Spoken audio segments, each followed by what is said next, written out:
Hello viewers, আমি দীপা। কেমন আছো সবাই? আমি তো ভালো আছি। আজ হচ্ছে একটা বিশেষ দিন। দিনটা হচ্ছে জামাই ষষ্ঠী।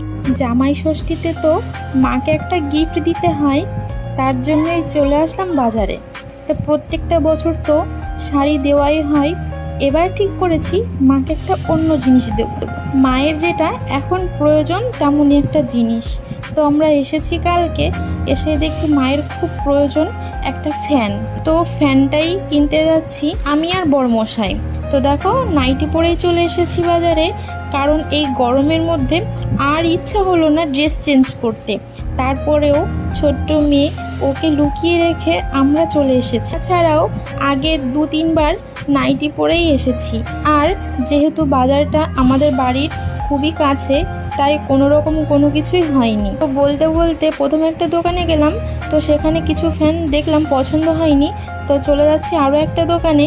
তো আমি নাইটি পরে বাজারে এসেছি বলে সেটা ইগনোর করো। আমি জানি আমার এই ভিডিওটা দেখে আবার অনেকের অনেক রকম সমস্যা হবে, আবার অনেক রকম মন্তব্য করবে।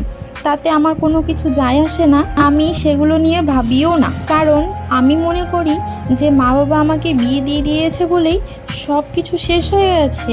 মা বাবার প্রতি ভালোবাসা, দায়িত্ব, কর্তব্য সব কিছুই শেষ হয়ে গেছে। আমার মনে হয় মা বাবার প্রতি ভালোবাসা, মায়া, মমতা, টান এগুলো কখনোই শেষ হয় না। কারণ দেখো, একটা মেয়ের সব শখ, চাওয়া পাওয়া পূরণ করে তার বাবা মা। তাকে কি না বিয়ের পরে দেখতে হয় পরের বাবা মাকে। এমনটা নয় যে আমি শ্বশুরবাড়ির লোকেদের ওপর দায়িত্ব কর্তব্য পালন করি না, তো তাদের প্রতিও আমার কিছু দায়িত্ব কর্তব্য থাকে, তো সেগুলো আমি যথেষ্ট পালন করি। কিন্তু সব কিছুর থেকে আমার জীবনে আমার বাবা মার গুরুত্বটা সবচেয়ে আগে। তারাই আমার জীবনে আগে এসেছে। আমি আমার শ্বশুরবাড়ির লোকেদের কাছ থেকে শুনেছি বাবা মায়ের দেখার দায়িত্ব ভাই কিংবা দাদারই থাকে, মানে মেয়েটার আর থাকে না। তো আমি সেই চিন্তা ভাবনা আমার কখনো আসে না যে আমি আমার বাবা মাকে দেখবো না। প্রত্যেকটা ছেলে মেয়ের উচিত বাবা মাকে দেখার, সেটা ছেলেই হোক বা মেয়েই হোক, সমানভাবে যদি সবাই দেখে তো সে বাবা মার কখনোই কোনোদিনও কষ্ট হয় না।